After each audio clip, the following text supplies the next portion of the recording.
c'est les bords de la Seine qui font ça. C'est vrai que c'est gris, c'est tout né, hein. Ah, c'est pas... C'est triste. Faut aller en bateau rouge par là. Nous sommes Normands, ben, on n'est pas trop à l'aise ici dans le Brésilien. Hein. On aime bien notre campagne. La Normandie est mieux, hein. Hein? La basse Normandie, attention. Mais pas la haute. Non, ce que j'aime dans le 13e, c'est son côté, je n'allais pas dire marginal, mais son corps. Vous n'êtes plus tout à fait dans Paris. C'était des redoutables, les gars du 13e. Je vous donne comme exemple, quand Thiers a supprimé le moratoire des loyers, je crois que c'était fin février ou début mars 1871, ce qui était l'une des causes du reste du soulèvement de la commune. Il y a un propriétaire du 13e qui est allé réclamer ses loyers rue du Moulin des Prés. Eh ben, les locataires l'ont cloué sur la porte. Des gars qui aiment la discussion, vous voyez. Il ne faut pas oublier en mai 35, les barricades à la cité Jeanne d'Arc, avec André Marty, avec son écharpe de député. 13e arrondissement de Paris. De la gare d'Austerlitz jusqu'au boulevard Masséna et au périphérique, 130 hectares coincés entre fleuve et chemin de fer sont à rénover. L'élément principal en est la future Bibliothèque de France, mais le projet ne s'arrête pas là. 15 ans minimum de chantier s'annoncent. Le faisceau de voies ferrées va être entièrement recouvert. On parle d'un site qui ferait contrepoids à la Défense, avec une cité des arts et des industries graphiques, une nouvelle université, des logements et des commerces en grand nombre, encore plus de bureaux, une avenue créée au-dessus des voies ferrées, les berges de la Seine aménagées pour la promenade et les loisirs, un métro automatique Météore. Bref, au moment où la rive gauche change de paysage, état des lieux et des gens.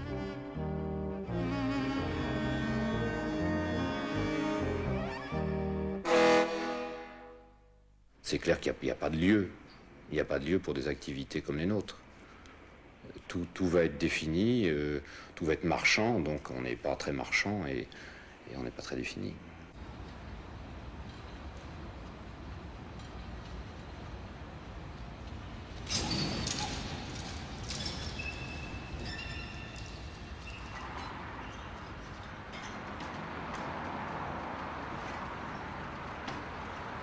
On nous jette comme des chiens. Et le loyer, il faut... pour avoir déjà une chambre, pour avoir un logement, il faut payer 3 mois d'avance. Ici, tout le monde vit ensemble, même temps. Oui. C'est pas gai, toujours. Ce n'est pas gai. Sur une vie du rail d'il y a 2 ans, je crois, ils donnaient pour eux, SNCF, 40 ans de travaux. Alors... Alors là, ils donnent en gros 15 ans de travaux. Oui, ben dans 15 ans, ça ne sera pas fini. 15 ans de travaux. On sait que Sciences Po va s'installer ici. On sait qu'il y aura, enfin ici, du côté de la rue de Tolbiac, à 2 pas d'ici. On sait qu'il y aura une extension de l'université de Tolbiac. Pour le reste, on ne sait pas. On sait seulement que cette opération d'aménagement est partie pour durer 30 ans.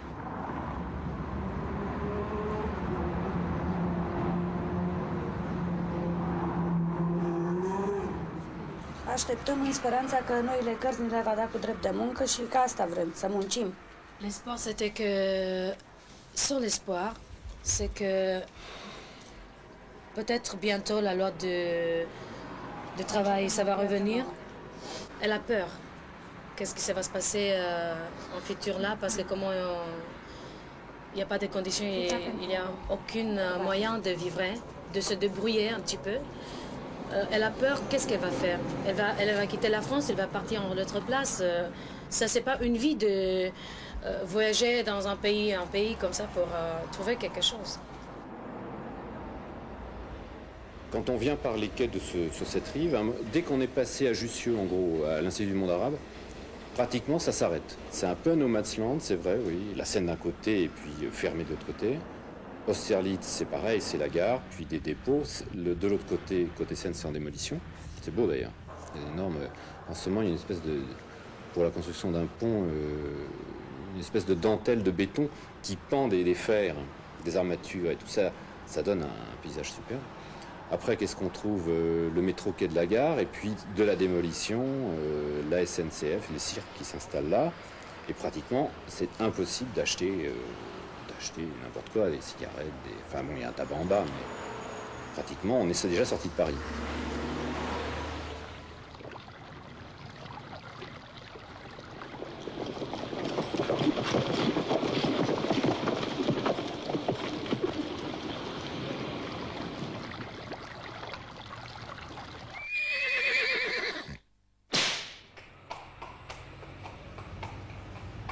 Mais de toute façon, on ne vous construira jamais de l'Haussmannien maintenant, c'est fini. Hein. Ah ben, malheureusement. Parce que cet immeuble-là, un quai d'Austerlitz, a été construit en 1885. Et il a été construit pour loger surtout beaucoup de patrons artisans.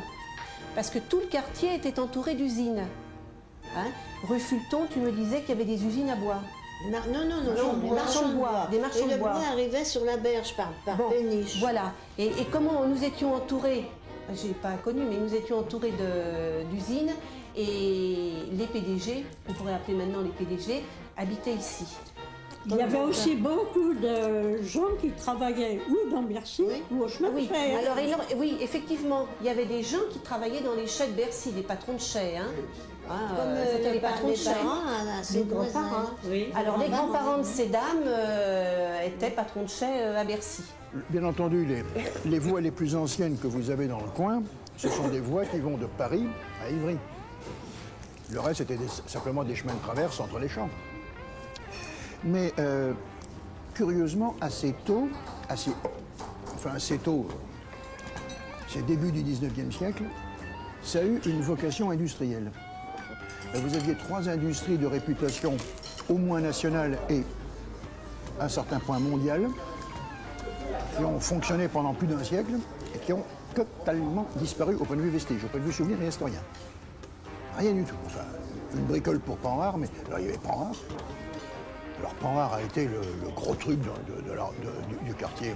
En début janvier 1891, la première voiture moderne, c'est-à-dire à 4 temps fonctionnant à essence avec un débrayage, etc., une manivelle comme voilà, a quitté la porte d'Ivry. Elle est allée tomber en panne à la porte de la Plaine. Enfin, ça, on n'est pas forcé de le dire. Hein, mais c'est la première voiture moderne qui a circulé sur la voie publique dans le monde.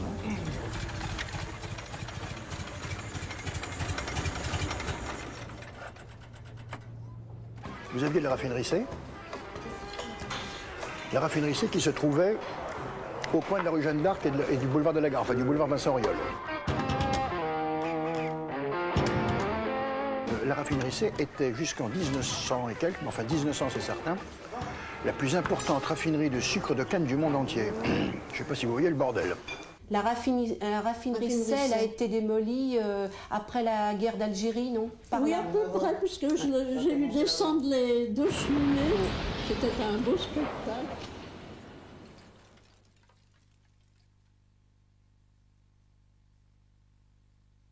La première industrie certaine que l'on trouve dans le coin, je dis bien certaine, c'est une verrerie qui se trouvait un petit peu en contrebas ici. Et je dois dire que les quartiers de l'arrondissement ont tous chacun leur évolution différente. Mais indiscutablement, celui qui a le plus souffert, celui qui a été le plus matraqué, c'était le quartier de la Gare. Et j'ai l'impression que ça continue, parce qu'en réalité, il ne faut pas mâcher ses mots. La Ve République a réussi ce que la Wehrmacht n'avait pas pu faire. Hein. Ils ont démoli complètement le quartier. Parce que le dernier bombardement de Paris, c'est sur le 13e. Il y a eu les Grands Moulins qui ont morflé, et puis il y a l'usine Panhard.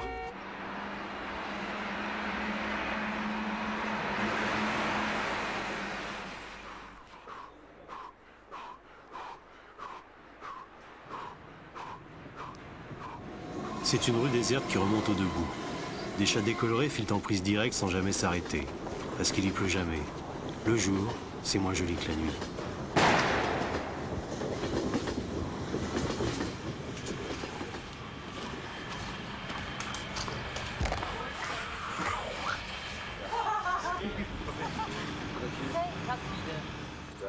Le transport fluvial, il a appelé à disparaître pratiquement totalement.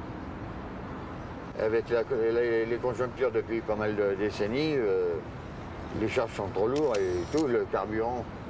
Et cette là, c'est pas une 2 chevaux. Hein. Quand vous faites le plein, vous faites 2000 ou 3000 litres de fuel. Et on va pas longtemps avec. Moi, quand je faisais l'Allemagne, il me fallait environ 65 000 litres de fuel par an.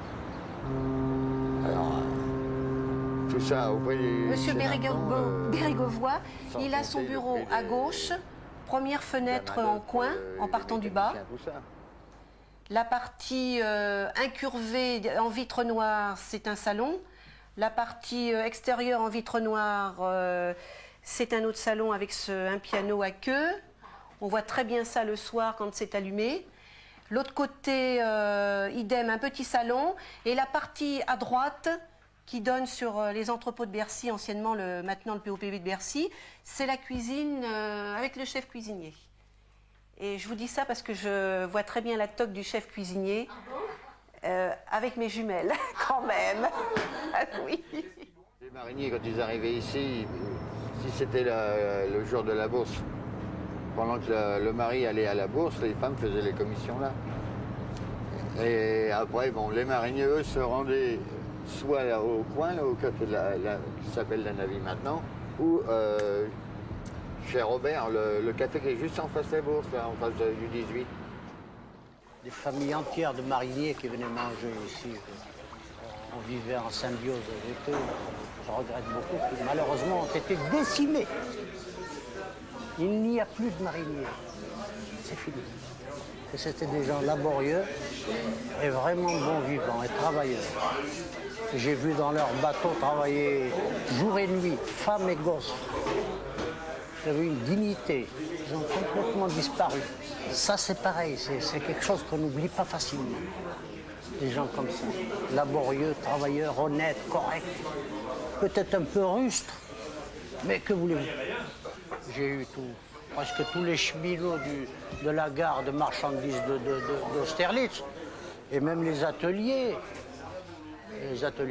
d'entretien technique, tout ça, des gens admirables. Vous savez, j'ai eu des banquets, des fins de retraite et tout ça, des baptêmes, j'en passe, c'est des clients formidables. Pour moi, c'était des clients. Et des amis néanmoins qui, de temps en temps, reviennent encore nous voir. Ça, c'était un tout. Les cheminots, c'est quelque chose. En face, c'est tout des cheminots qui est en face, là. Tout cet immeuble-là, il n'y a que des cheminots. Alors, au fur et à mesure qu'ils s'en vont, ils sont en train de murer les appartements pour empêcher les squats. Les zéphyrs, ça aspire un petit peu le repos, si vous voulez, un petit vent frais pendant une grosse chaleur. J'espère que ça ne va pas se terminer en tempête.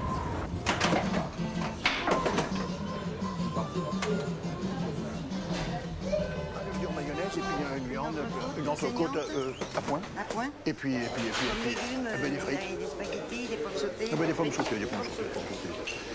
Comme le pont était emporté lors d'une tempête, le cahier des charges des chemins de fer a été particulièrement douloureux. Et c'est pour ça que vous avez le viaduc de Tolbiac. Alors là, au point de vue matière première, ils n'ont pas été regardants. Ça, pour que ça foute le camp. Ouais, parce que, évidemment, le vent. Alors, et je vous signale qu'il y a eu des articles, je les ai, parus dans les journaux de l'époque, le viaduc de Tolbiac, chef-d'œuvre de la métallurgie. Parce que ça, il faut reconnaître qu'ils l'ont rafistolé il y a 3 ans. Ils ont compris leur douleur. Hein. Ouh là là, il n'était pas regardant, les mecs. Et là, il est question maintenant de le foutre en l'air. Dans le plan.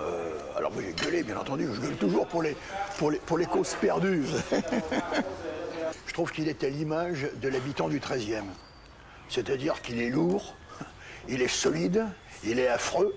Mais alors là, pour le changer de place, il faut foutre le paquet. Il est fiable, vous pouvez le charger, il ne bougera pas. Puis alors, je crois que c'est une vent force 30 pour le foutre en l'air. Et encore. Ce qui était intéressant dans le quartier avant, c'était que il y avait quand même, dans la période, si vous voulez, qui va grosso modo de l'après-guerre jusqu'à maintenant, il y avait un brassage. Il y avait toutes les classes de la société dans le 13e. Il y avait des gens très riches et très célèbres et des gens qui étaient misérables. Et c'était ce mélange-là qui donnait l'ambiance au quartier. De même que ça faisait une ville, en fait. Dans une ville, vous avez des quartiers riches, vous avez des quartiers pauvres, vous avez des secteurs. Mais là, ça va être des secteurs entiers qui vont être, ça va être des réserves de pauvres, des réserves de moyens, des réserves de cadres, des réserves de... Alors ça, non. Si vous voulez, les petites maisons ouvrières qui étaient construites à la fin du 19e siècle, elle n'était pas si inhumaine que cela. Alors c'était dégueulasse parce qu'il n'y avait pas l'eau, il n'y avait pas l'électricité, il n'y avait pas les jeunes, il fallait traverser la cour pour les chier dans des tonneaux, enfin c'était dégueulasse. Mais il y avait quoi? Il y avait 8 familles. Où finalement les gens, c'était une sorte de petit village, il y avait la courée. Alors bien sûr ça devait s'engueuler, ça devait dégueuler quand on était sourd, enfin c'était... Non, ça gêne. Mais c'était encore à l'échelle humaine. Il n'est pas question de rester figé, il est bien certain que cette allée, que cette rentrée dans Paris est dégueulasse. Il est bien certain que ça ne peut pas rester comme ça. Ça fait pas de pli, c'est pas la peine de dire « Ah, on veut sauvegarder mon... » Si, je me bats pour la Sudac, c'est la dernière usine qui fonctionne dans Paris. Bon, alors donc, il faut la conserver, ne serait-ce qu'en souvenir de tout le quartier de la Gare. Ce qui a fait la richesse du quartier, c'était les usines. Hein. Or, elles ont été toutes démolies. C'est normal. Mais au moins qu'on en conserve une en souvenir, ça vaut, vous savez, un portail de Renaissance. Alors ça, c'est la très belle... Ça, je suis très fier de l'avoir. Une très belle collection de cartes postales de Panhard. D'avant 1910. Alors là, vous avez les différents ponts. Alors le quai de la Gare, regardez le quai de la Gare, le voilà. Alors voilà, vous savez, ça n'avait rien de très extraordinaire. Et alors là, vous avez ce merveilleux pont en ferraille. Alors là, vous avez toute une collection chef-d'œuvre de la métallurgie. Son vrai nom, c'est le viaduc de Tolbiac, pour éviter la confusion avec le pont de Tolbiac.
En Roumanie, c'était fini tout.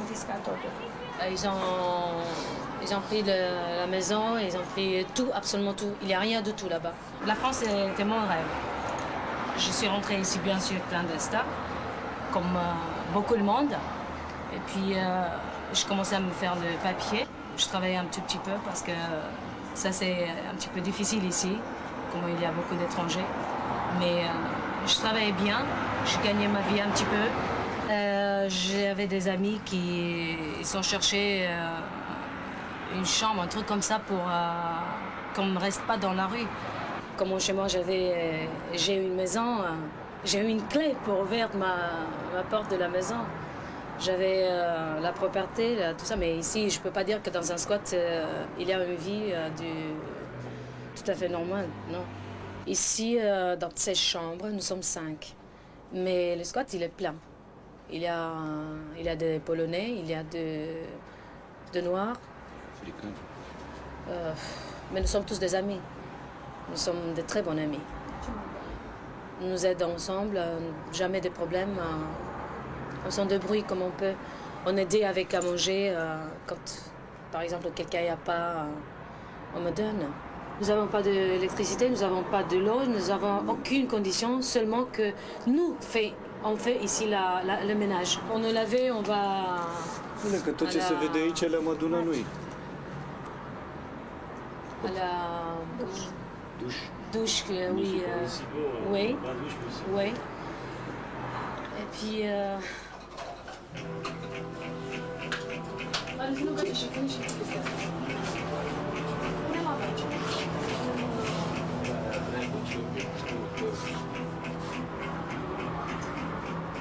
Ai fost acum ceva extraordinar. Dă-i mai repede. Păi curge, cum să nu curgă? Ajungi. Și aprinde și tu ora gazul. Laissez l'ordinateur choisir au hasard 4 cartes à ma place. Monsieur, allez-y, posez votre question. Ben voilà, j'ai misé 10 francs et j'en ai gagné 10 000. Bravo, monsieur, mais quelle est votre question? Est-ce que je dois partager mes gains avec la machine? Ici, ça va être démoli. C'est le machin de la bibliothèque qui doit venir jusqu'ici. Et là-bas, c'est un complexe commercial qui doit être installé. Il n'y a plus aucune ambiance. Avant, des fois, au Stratos, il y avait de la musique. Il y avait les guitaristes qui venaient, des musiciens et autres. Même au Stratos, même à la Maison Rouge, il y avait les jupés. Oui. Les jupés qui étaient là, qui venaient, qui jouaient. Les jupés, le groupe des jupés, c'était un groupe qui venait jouer là. Il y avait énormément de balles, hein. Les gens apprenaient à danser. Oh ben là, au café d'en bas, au 14 juillet, il y avait le bal du 14 juillet. C'était les balles de quartier, ça. Oh, mais c'était un grand bal, celui d'en bas avec tombola. Méchant petit gars qui fait du dégât, sitôt qu'il s'explique, ça joue du poing dans la tête du chausson à mauvais. De Paris, lorsque descend la nuit. Oh, je ne sais plus. Hôtel des voyageurs. Hôtel des courants d'air. On ne paie pas cher. Mais je ne sais plus. Je me souviens plus des paroles. Tout ça, c'est du passé, tout ça.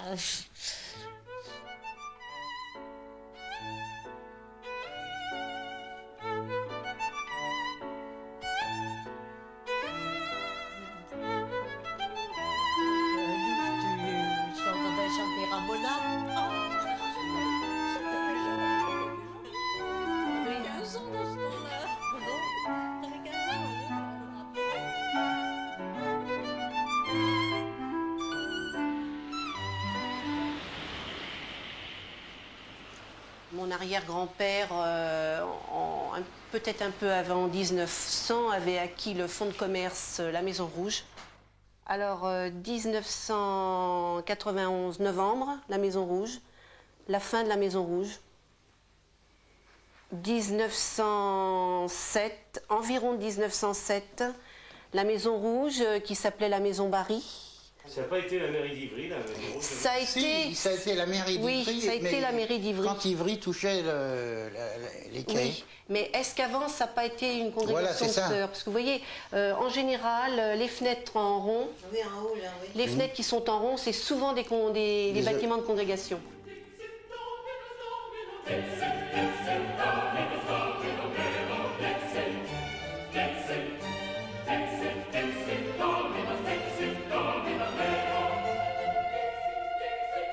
Nous étions sur le passage de Déal.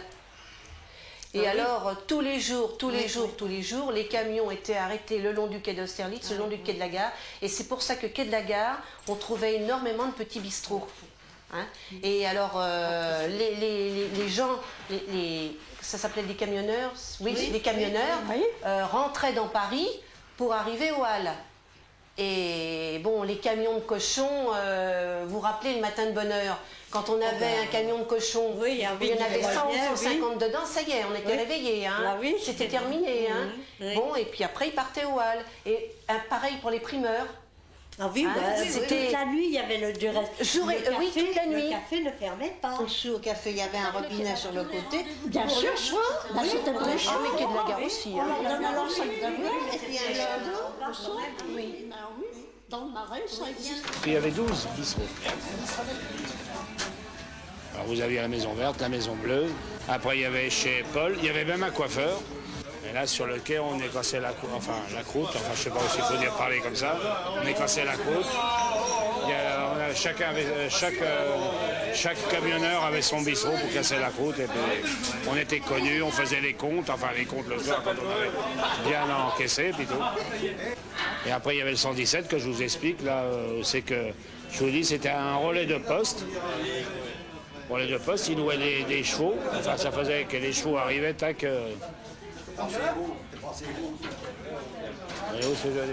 Et la rue nationale, bon, mettons, le quartier Jeanne d'Arc là-haut, enfin à partir de la rue du Chevaleret, enfin ce qui est Chingtoc maintenant, c'était des bifins. C'est-à-dire que, mettons votre manteau là, il valait 100 francs, vous chigniez, comme on dit. C'était toutes des boutiques de vêtements.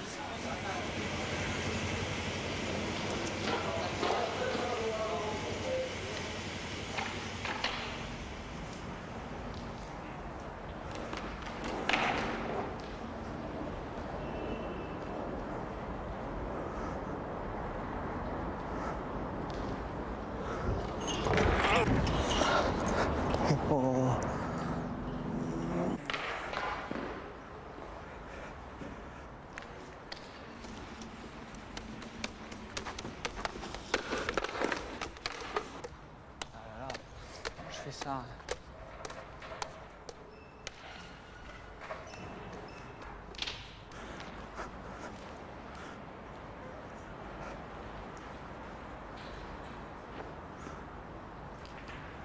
C'est tout un symbole, le cirque. Déjà par sa forme. Le cercle, c'est quelque chose de... C'est l'infini, le cercle. Quand je prends un cheval, bien souvent, le cheval a pour instinct de fuir. Et lorsqu'on le met dans une piste pour la première fois, il commence à partir, il court. Mais il faut lui expliquer, c'est là où l'homme intervient, il n'y a pas de fin. La particularité du cirque, c'est qu'il y a cette communion entre l'homme et l'animal qu'on retrouve nulle part ailleurs. Maintenant, les choses évoluent. Alors la tradition, c'est quoi? Pour moi, c'est le cousu humain. Pour moi, c'est une valeur.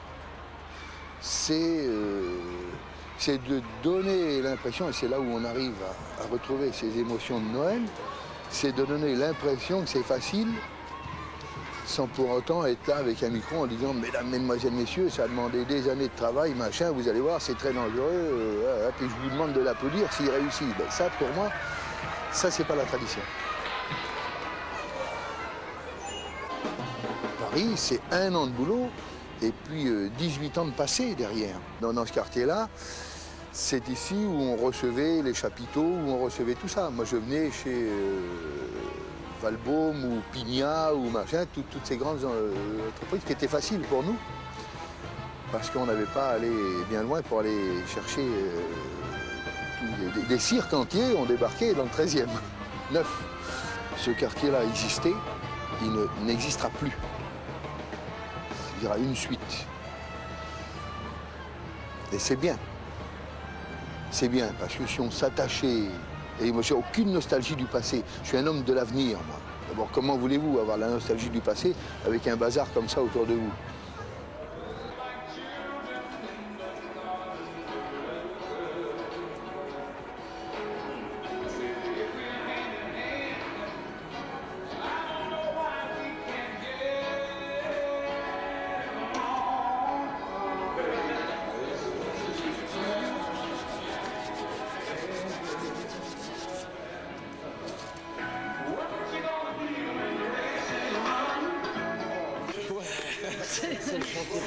Allons-y gaiement, quoi.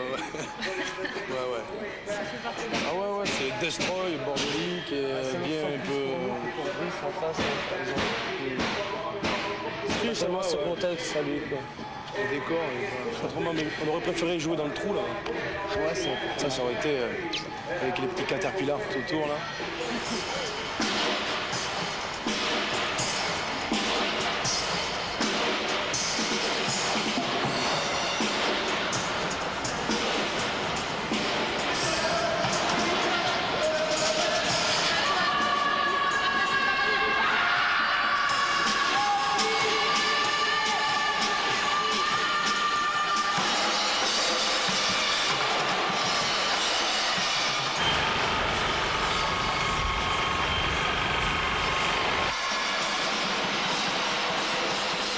Le cirque a amené le rock'n'roll.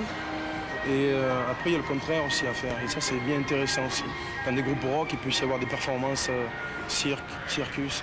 Ouais, moi, j'aime beaucoup la rue. Je trouve que c'est un lieu où, justement, on touchera peut-être plus le peuple aussi, parce que tout le monde ne peut pas se payer des places pour aller voir les grands spectacles, tu vois. Et je trouve que même la rue, c'est un endroit qui est de moins en moins libre, même à Paris, quoi. Je veux dire, tu te fais jeter partout, alors que les gens sont en demande. Dès que tu commences à jouer, les gens sont heureux. Et je comprends pas. Je comprends pas. Et tout ce qui se passe comme des lieux qui sont rasés comme ça, moi, je sais pas, j'ai envie de pleurer, quoi. Je veux dire, je trouve ça très... Alors, je sais pas.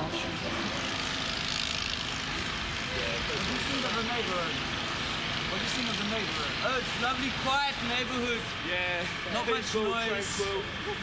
Saying it. Smoke. Play it again. Play it again.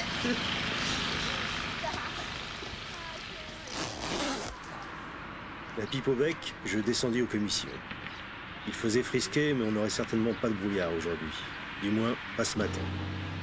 Un soleil jaune léchait les acacias décharnés de la rue de Tolbiac. Des passants pressés allaient à leurs occupations, comme partout ailleurs. Et comme partout ailleurs, les autos roulaient. C'était un arrondissement, un quartier semblable aux autres, avec ses boutiques de commerçants, ses bistrots et sa marchande de journaux. La même bonne femme, tirée à presque autant d'exemplaires que sa camelote. Enveloppée dans des fichus complètement fichus, le teint rouge et, sortant des mitaines, des doigts noircis par l'encre d'imprimerie. J'ai acheté l'édition de 5 heures du Crépuscule et m'en fus la lire au tabac qui fait le coin de la rue Nationale, tout en buvant un jus et broutant un sandwich.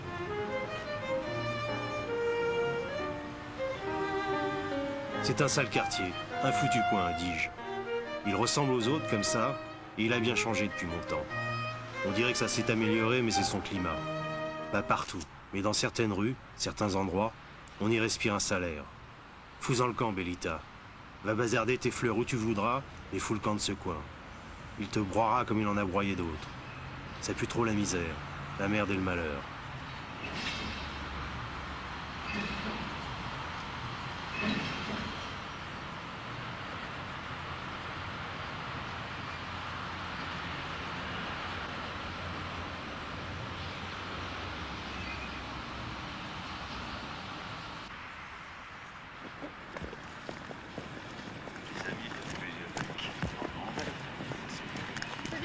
Chargé de mission de l'association des Amis des Bibliothèques de France. Enchanté. Vous venez pour la visite du chantier? Oui, c'est ça. Voilà, vous n'êtes pas adhérent de l'association?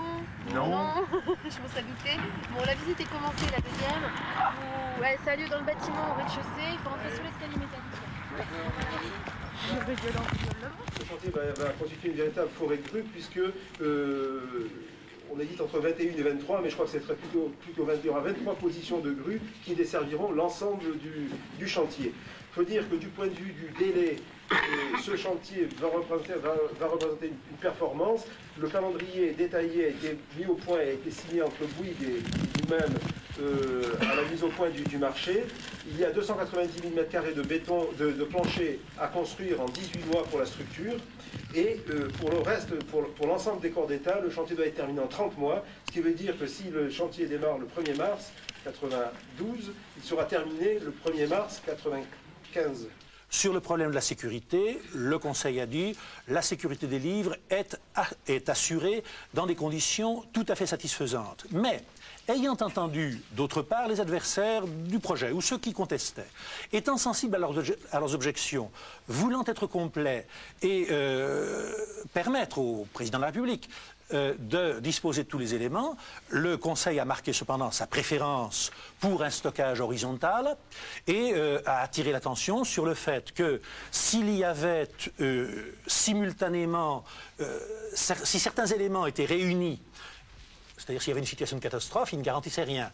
Par exemple, la crue centennale de la Seine, accompagnée de la rupture de tous les barrages en amont de Paris, ne garantirait pas la bibliothèque contre l'inondation.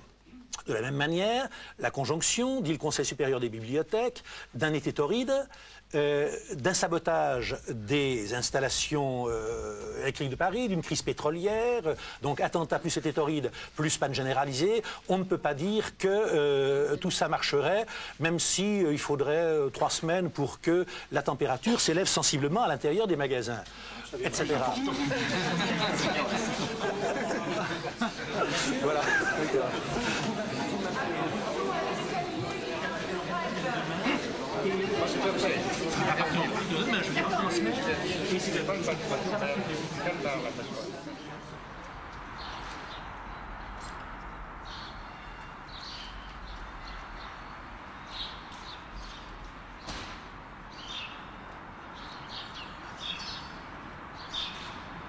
Les frigos, c'était un grand frigidaire, quoi, dans le fond.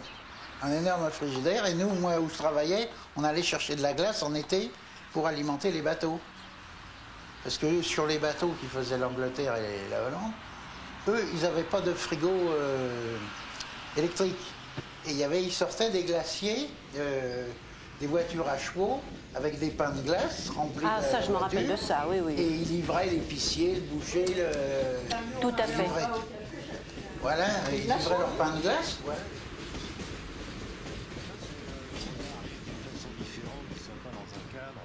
C'est ma façon de voir la peinture, de penser que je la vis toujours.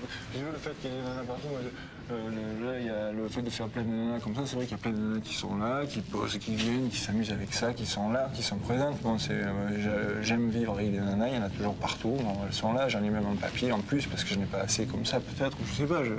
Mais bon, il y a tout ça, quoi. Maintenant, avec les nanas, je fais qu'un truc, c'est monter des bordels. Parce que c'est ficelé, c'est clé en main, c'est exportable, ça va être une grosse chaîne de bordel. Je vais devenir un gros parrain de la peinture bordel. Après, il y a eu une série de tests, c'était ça, où le balisait le quartier, il y avait des bleus, des blanches, des rouges dans tout le 13e. Les bleus étaient un peu n'importe où dans le 13e pour dire qu'on était dans le 13e. Les blanches étaient dans les rues où il se passait quelque chose, elles montraient du doigt un petit peu la direction à suivre pour trouver l'atelier. Et les rouges, elles étaient aux portes des ateliers, on savait que c'était là. On ne suivait pas les nanas pour trouver les ateliers, mais on faisait le parcours en mettant en quelle et après on rentrait dans les ateliers. Et les gens qui viennent ici, c'est un petit peu des accès de Paris. Ça commence à l'être de moins en moins, mais ils venaient ici aussi pour faire quelque chose, c'est pas du tourisme pur, quoi. Tous les gens qu'on rencontre ici viennent pour bosser. Et ça, c'est vraiment l'avantage le plus clair, le plus fort, quoi, du bâtiment. C'est qu'en fait, il n'y a personne qui vit, il n'y a personne qui vient élever ses gosses. C'est que ça travaille, quoi. Et, quand on voit des petites nanas, c'est des petites nanas qui viennent bosser. Quand tu vois une espèce de punk, machin, ce mec qui vient faire sa musique, quand tu vas voir je sais pas quelle moyenne star ou je sais pas qui, un machin, Michael Jackson ou Madonna ou je sais pas quoi, c'est pour faire une fête ou un machin. Ici c'est un village, hein. Il y a des rues, 5-6 étages, une rue principale qui a l'escalier, et puis tout ça, ça fonctionne avec ses codes, son histoire maintenant, puis petit à petit ça s'est peaufiné, ça s'est bonifié, ça s'est mûri. Donc refaire ça dans une vie, on peut faire plusieurs choses, mais il faut aussi du temps pour que les choses mûrissent et se fassent. Il n'y avait pas de fenêtre, il n'y avait pas d'eau, il n'y avait pas d'électricité, il n'y avait rien du tout, il a tout fallu refaire. Il y a des activités très différentes, il y a des peintres, des sculpteurs, des photographes, des scénographes, de la création sur tissu, pas d'autres encore, des musiciens, j'ai oublié bien sûr, il y a beaucoup de musiciens, des studios d'enregistrement et de répétition. L'intérêt d'ici, c'est qu'on a pris un lieu brut, hein. On a eu quasiment le droit de faire ce qu'on voulait. À part l'emplacement, on devait percer des fenêtres, mais déplacer des murs, virer un ascenseur, et tout ça, on s'est fait des lieux qui nous correspondent, qui correspondent parfaitement à notre travail. Je crois que c'est pas parce qu'on construit une grande bibliothèque qu'il faut tout démolir autour. Il y a un immense terrain, on va construire une grande bibliothèque, mais il faut garder, je crois, des traces, des choses. On a fait depuis le début du siècle, dès qu'on veut construire un truc, on rase tout et on recommence. Alors qu'on garderait des morceaux de choses intéressantes, des traces du passé, et puis on mélangerait tout ça. Il n'y aurait pas pendant 15 ans des arbres nains, des trottoirs qui font 2000 km dès qu'il y a du vent et où il n'y a pas d'âme. Donc Là, on prend un terrain, on construit la grande bibliothèque, où il faut des infrastructures autour, ok, mais on peut garder des choses comme nous, comme des entrepôts, des vieux bistrots. On pourrait tout à fait réhabiliter en plus ce lieu, parce qu'en fait c'est une architecture étonnante qui peut très bien être... On a eu plusieurs projets d'architectes d'ailleurs sur l'immeuble, et il y a plein de choses à faire, ça ne serait pas du tout détonnant par rapport au reste de l'aménagement qui est prévu.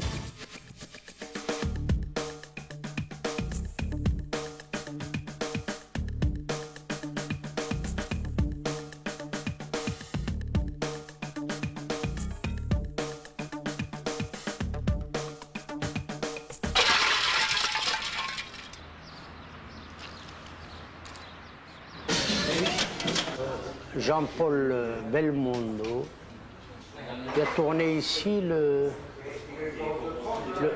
professionnel, je crois. Je crois. Maman, s'il te plaît, viens voir. Je ne me rappelle pas si c'est le professionnel ou... Puis d'autres, hein, pas que celui-là. Jean-Paul Belmondo, quand ils ont tourné avec ça. Le Marginal. Le Marginal, excusez-moi, j'ai eu le Marginal, le Solitaire, enfin bref. Ils ont fait pas mal travailler. On a eu au 89 quai de la Gare, on a eu des théâtres qui sont venus s'installer. Et vous disiez que vous avez bien connu Léo Mallet? Léo Mallet, j'ai bien connu, c'est un bien grand mot. C'est un monsieur que je ne savais pas d'abord qu'il était écrivain. Il venait souvent faire son petit tour, il venait voir son petit coup. Et puis, je l'ai connu ensuite par la rumeur. J'ai posé la question, effectivement. Il n'était pas très bien connu à l'époque. Et puis quand il avait fait j'ai su qu'il avait fait les brouillards du pont de Tolbiac. C'est là que le fameux amant de Violette Nausière, ses parents, demeuraient là-bas, dans un pavillon avant de pont de Tolbiac. Voilà. Parce que son père devait avoir un grade au chemin de fer. Voilà, bah oui. Jean Dabin, il s'appelait Jean Dabin. Oui. C'était l'amant de Violette Nausière, celui qui lui a fait faire toutes les conneries qu'elle a faites, quoi. Il m'a dédicacé des livres et puis on est en bon terme. Et qu'elle lui parlait de Jean, l'ami Jean du pont de Tolbiac.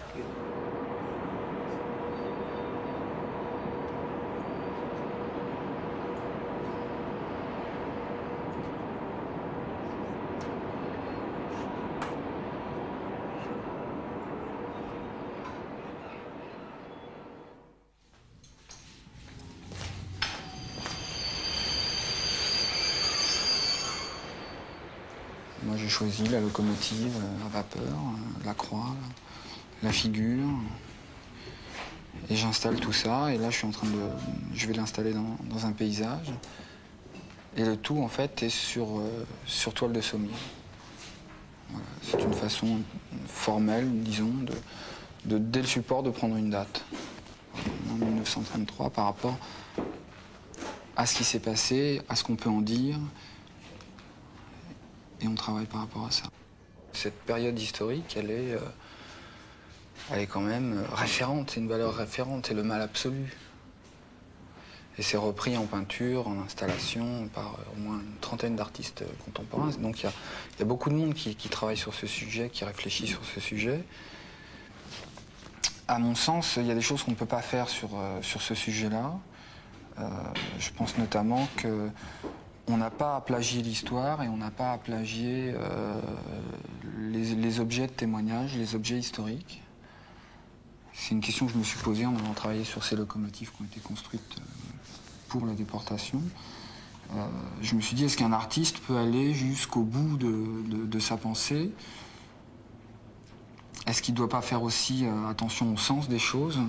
Et est-ce que peindre une locomotive de cette époque qui a servi à ça véritablement, est-ce que c'est pas déjà faire une interprétation, faire une falsification de l'histoire? Même avec des sentiments tout à fait honorables, c'est quand même retoucher aux choses.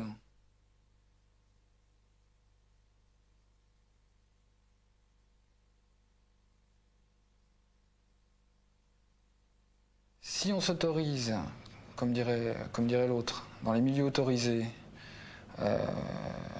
à manipuler les objets historiques sous couvert de construction artistique, étant donné qu'on est dans un système dit démocratique, comment va-t-on empêcher, aujourd'hui et puis pour les dizaines d'années qui viendront, comment va-t-on empêcher d'autres de le faire aussi, mais dans l'autre sens? Jusqu'à la révisionniste. Jusqu'à ce qu'on appelle les révisionnistes. Il se trouve que je travaille sur ce sujet, je me retrouve le nez sur les voies ferrées, de temps en temps je vois passer des locomotives à vapeur, et surtout je regarde comment travaillent les cheminots, comment ils accrochent les wagons les uns aux autres, comment ils soufflent dans leur trompette quand il y a des travaux et qu'un train passe. Voilà, j'observe tout ça et c'est plein d'enseignements, quoi.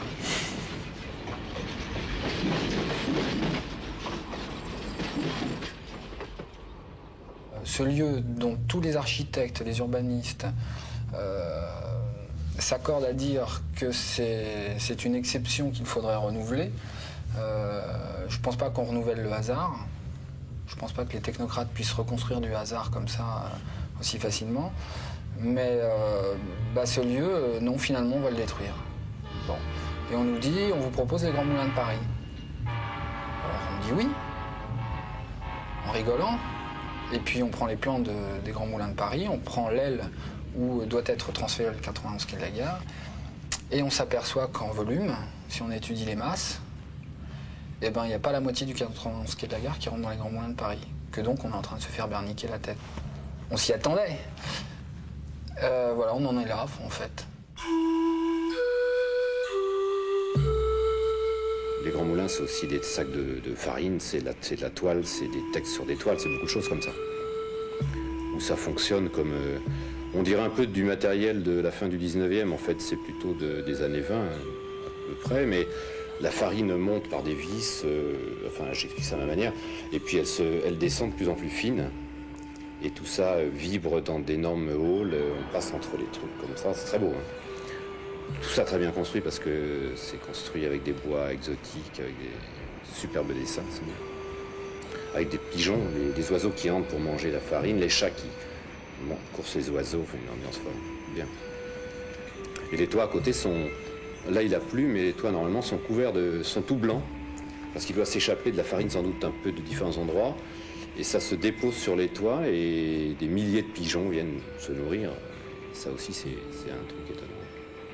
Il y a tellement de possibilités avec un objet qu'il faut choisir et que finalement, ça j'aime bien parce que c'est déjà, ça renvoie sur l'idée de c'est plus que de l'usure, c'est la mort. Il y a un moment où le gant est tellement détruit que, là il peut renvoyer à tout à fait même autre chose que la main, l'action de travail. Donc ça m'intéresse bien aussi. Il y en a déjà on commence à voir, il y en a qui ont tellement séché, déformé, qu'il y a déjà une action de tenir quelque chose. Alors ils vont se remplir, je ne sais pas tout ce que ça va faire, mais peut-être ils vont tenir un objet et un autre au contraire. Je ne sais pas, je regarde par hasard si quelque chose vient.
Maintenant, la nuit était tombée sur le quartier du quai de la Gare, Et je regardais encore une fois cette rue Watt qui avait inspiré tant de cinéastes et d'écrivains. Elle disparaîtrait elle aussi à plus ou moins brève échéance, engloutie sous l'avenir.